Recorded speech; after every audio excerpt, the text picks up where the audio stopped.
గంగాధర హే గౌరీవర నీ నీడల్లో నేనుంటే చాలు దొరా జయశంకర హే కరుణాకర నీ రక్షే మాపై ఉంటే చాలు హరా మదిలో నువ్వే కొలువుండి పోవా స్వామి మాకై కాపుండరా శరణం స్మరణం సకలం హరణో వేదోరా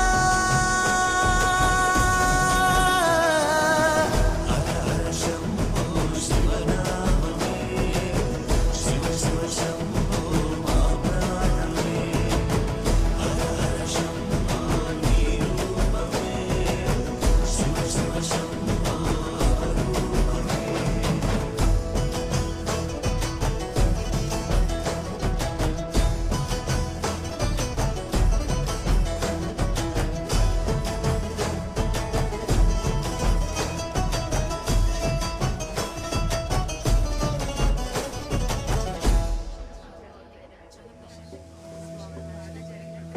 మరి నీకు బాబు? పర్లేదులే. ఆ దేవుడే ఇస్తాడులే నీకు. ఏమిస్తాడో ఏంటో. ఒకసారి అడిగి చూడరా, ఆ దేవుడే నీ దగ్గరకు వస్తాడేమో. ఏంటో వచ్చేది నా దగ్గరికి. నేను అడిగింది తెచ్చావట్రా? రేయ్, కొబ్బరికాయలు తక్కువ తెచ్చావేంట్రా సొంట? అదే మావయ్య, ఎప్పుడు 100 రూపాయలకి 6 ఇచ్చేవాడు. ఇప్పుడు రేటు పెంచి 5 ఇచ్చాడు. మరి గట్టిగా అడకపోయావా? అడిగే లోపే కోపంగా చూశాడు. కొబ్బరికాయ కన్నా తలకాయ ముఖ్యం కదా అని మూసుకుని మడిపంచెత్తి పరిగెత్తుకుంటూ వచ్చేసాను. ఒరేయ్, నువ్వు ప్రతిదానికి ఇలా మూసుకుంటున్నావు కాబట్టే నీకు రావాల్సిన మీ నాన్నగారి పూజారి పోస్టు ఆ అంట్ల మీద సిద్ధాంతగాడికి వెళ్ళింది.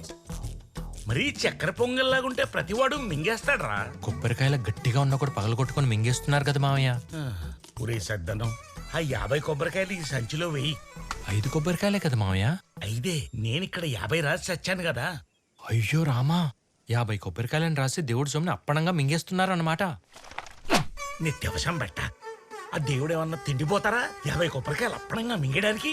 మన ఆకలి తీర్చుకోవడానికి మనం రాసుకుంటున్నాం అంతే. మన ఆకలికి అన్ని అవసరమా మావయ్య? అయినా ఇవన్నీ కూడబెట్టేది నాకు కాబోయే పెళ్ళం కోసమే కదరా. ఎవరు మావయ్య? మందారం. అయ్యో రామరామా, ఆవిడ పారివాళ్ళ అమ్మగారు కదా. ఒరే కోడి బుర్రా, మన చాణక్యుడు ఏమన్నాడ్రా?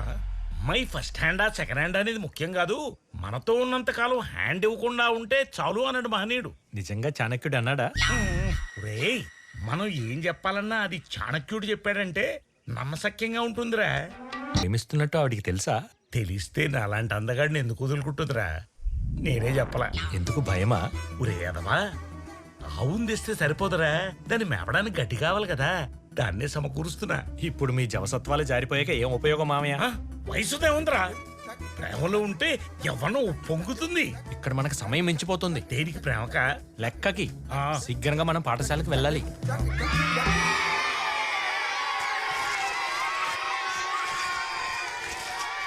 Rama, children silence. పిల్లలు ఇంతలా అరుస్తున్నారే, నీకు చిరాకు రావట్లేదా? అల్లరాపమని చెప్పొచ్చు కదా. పిల్లలు ఇప్పుడు కాకపోతే ఇంకెప్పుడు అలర్ట్ చేస్తారండి. పెద్ద అయిన తర్వాత వాళ్ళ మొక్కల్లో కూడా మీ మొక్కలాగే చిరాకులు చిట్లింపులు వచ్చేస్తాయి. అందుకే అవి చేయొద్దు ఈ చేయొద్దు అని చెప్పొద్దు. అస్సలు మందలించకపోతే గాడిదల్లా తయారవుతారు. వీళ్ళు గాడిదలు కాదండి, దేవుళ్ళు. అందుకే పెద్దలు పిల్లల్లో దేవుడు ఉంటాడు అంటారు. సార్, ఈ దేవుడు నన్ను గిల్లుతుంది సార్. నువ్వు దేవుడివే కదా, నువ్వు గిల్లే. దేవుడు దేవుడు గిల్లుకుంటే మధ్యలో నేనేం చేయనమ్మా. దేవుడా.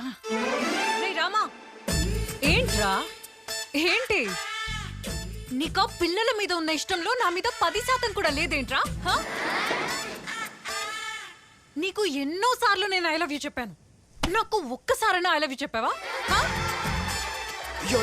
పరి పరి, నన్ను ఎప్పుడు లేపుకెళ్తావు? కొంచెం బరువు తగ్గవే ప్రయత్నిస్తాను. అమ్మో, రామగడు జోకేశాడు. ఇంటి నుంచి ఎప్పుడు లేపుకెళ్తావు? అసలు నువ్వు మగాడివేనా? ఆ మాటలేంటే పారి, చిన్నప్పుడు నేను స్కూల్లో పురుష శౌచాలయానికి వెళ్ళేవాడిని కదా, ఆ సందేహం ఏంటి?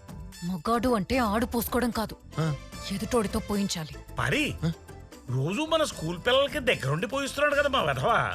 వెతవన్నారు వెధవా. తప్పు పరి, నన్ను అలా అనుకో. నీ తండ్రి స్థానంలో ఉండాల్సిన వాడిని కొద్దిలో మిస్ అయిపోయింది. చూడు, పెన్షన్ తీసుకునే వయసు వస్తున్నా మా అమ్మని ప్రేమిస్తున్నా.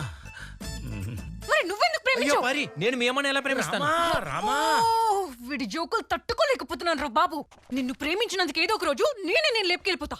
అయ్యో తప్పు పారి, మన పెద్ద పూజారి గారు అబ్బాయి బట్టాచారితో నేను నిశ్చితార్థం అయింది కదా.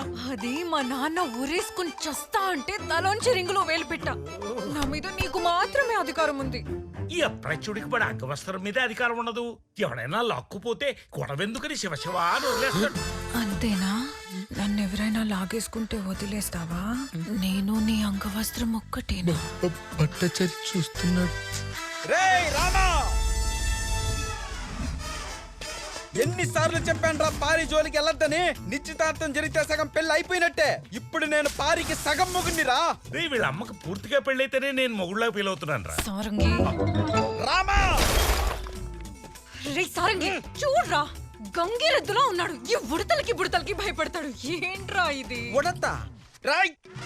ఒసే పారి, ఎంత పిరికొన్ని ఎలా ప్రేమించావే? అవ్వా, ఎలా ప్రేమించానో నీ ముందు చేసి చూపించాను అనుకో, కుళ్ళు కుంచేస్తావు.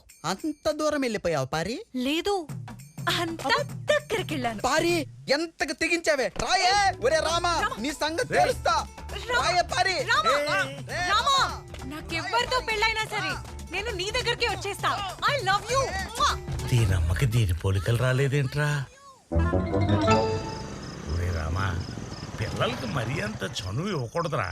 ఎంతైనా మనం మొన్న అక్కడ చేసి వచ్చాను రా. ఇది అక్కడే చేశాను. రేపు నాకు కూడా అక్కడే కలిసి. నమస్కారం సార్. నమస్తే నమస్తే. ఏంటో ఈ నైట్ ఎందుకు భయపడతావు? ప్రతిసారి అలా జరగదు. లోన బయట, లోన బయట, లోన బయట, లోన బయట, లోన. అన్ని ఆటలు పంతులు కొడుకు పేకాడ చేత కొడేస్తున్నాడు. ఏ పంతులు కొడుకు పేక ఆడకూడదు రాజ్యాంగంలో ఉందా? వాళ్ళంతా నన్ను చూసి పరిగెత్తుంటే నువ్వేట్రా? పోలీస్ అంటే భయం లేదా నీకు? ఒకళ్ళని పరిగెత్తించడమే కానీ ఒకరిని చూసి పరిగెట్టడం మీ బీమాకు అలవట్లేదు. ఎంత బల్పురా నీకు? ఎంత బల్పో నాకు తెలీదు, కానీ దాన్ని కొలిచే మిషన్ ఇంకా తయారు కాలేదు. పిల్ల నాయాల ఇప్పుడు ప్యాకెట్ మొదలు పెట్టావా? నిన్ను ఉండు, ఆగురా, నువ్వు ఆగు. రేయ్, నిన్ను వదిలి పెట్టండి రేయ్. రేయ్, ఏడవకు రామా, ఇవాళ భార్య పుట్టినరోజురా. తనకి ఏదైనా కొనిద్దామని కష్టపడి ₹1 దాచుకున్నాను రా. అప్పురా చెప్పేదమ్మా భీమా నా రూపాయి కాజేశాడు రా. ఒరేయ్ చూడ్రా, భీమా వస్తున్నాడు. ఎందుకు ఏడుస్తున్నావు? నువ్వు నా రూపాయి కాజేశావు. అసలు ఎవర్రా నువ్వు? శంకర భాగవతుల గారి కుమారుడు రామా. నువ్వు భీమా తమ్ముడివి, అంటే భీమా కన్నా విలువైనడివి. నువ్వు పారికి విలువైన బహుమతి ఇవ్వాలి. తీసుకో ₹10. ₹10? ఇవ్వరా? అన్నా అని పిలవరా? ఇస్తా. పిలుస్తాను, వదలరా. నిజంగా పిలుస్తావా? నిజంగా పిలుస్తాను, వదలరా. ఖచ్చితంగా పిలుస్తావా? ఖచ్చితంగా పిలుస్తాను, వదలరా. పరిగెత్తు. అన్నా అని పిలవరా. పోరా, ఏదో ఒక రోజు నువ్వే అన్నయ్య రా అని పిలుస్తావురా. ఎప్పటికీ అన్నా అని పిలవనరా. నాకు ఒక పెప్పర్మెంట్ కొనిపెట్టు రామా. ముందు పారికి గాజులు కొన్నాం రా. నాకు 1 డజన్ గాజులు ఇవ్వండి. రేయ్, నువ్వు అక్కడ నన్ను తోసేసి ఇక్కడికి వచ్చి గాజులు కొంటున్నావా?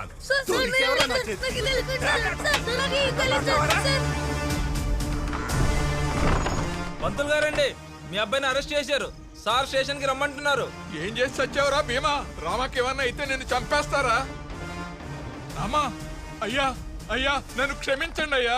తప్పు చేసింది రామా కాదయ్యా, భీమా. ఆ దుర్మార్గుడిని మీకు క్షమాపణ చెప్పించడానికి తీసుకొచ్చానయ్యా. మా కానిస్టేబుల్ తెలియక పిల్లాడి మీద చేయి చేసుకున్నాడు. మీరే మమ్మల్ని క్షమించాలి. ముందు మీరు కూర్చోండి.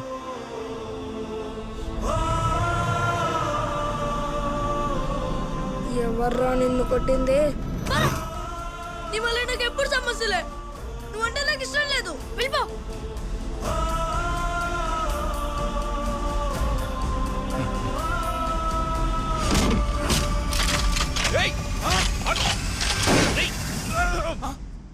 రే రే రే రే రే రే రే ఆగరా.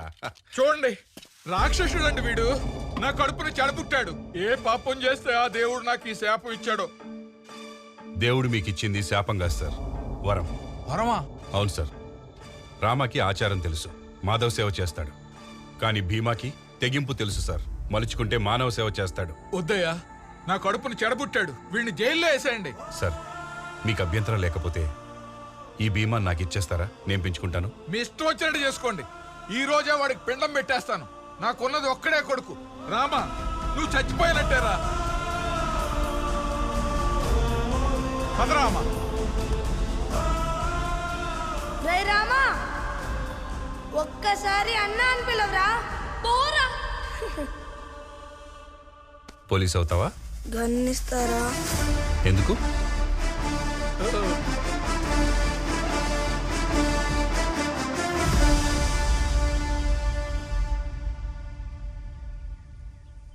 ఏమైందిరా?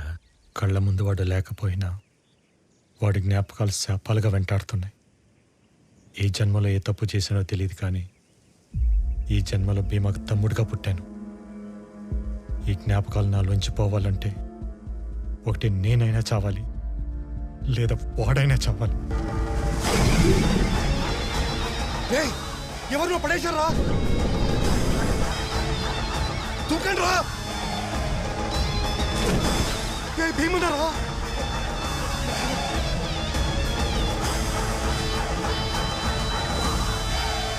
భీమన్నా,